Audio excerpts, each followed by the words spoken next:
So I am getting to the point in the book that I'm writing that is like a prequel novella to the first book that I wrote a few years ago that I'm rewriting.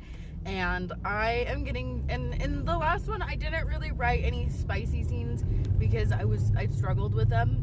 And so I kind of just made like one spicy scene at the very end that was very like flowery and about like, didn't actually just tell you anything.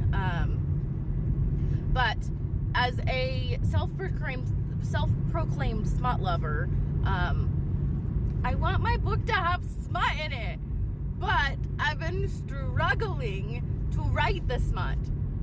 I feel really awkward, and every time I've written something that's like smut, I just like read it back and I cringe so hard. I'm like, that is so bad, that can never see the light of day. And so I just am like, absolutely not.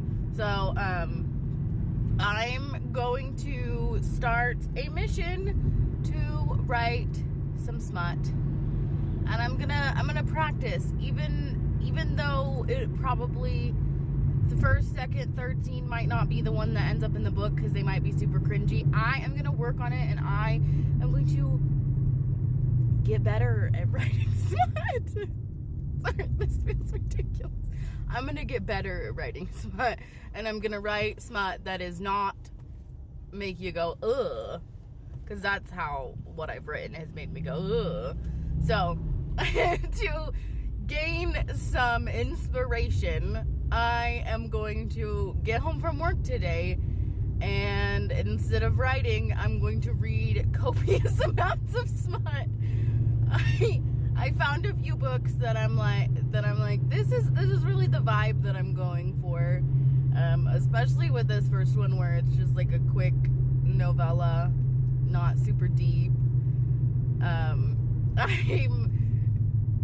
gonna, go home and read a bunch of smut and then write some smut, and it might be terrible, but I can improve, which is all that matters. So, I'm sorry that sounds. And I go home and read copious amounts of smut so that I can write copious amounts of smut.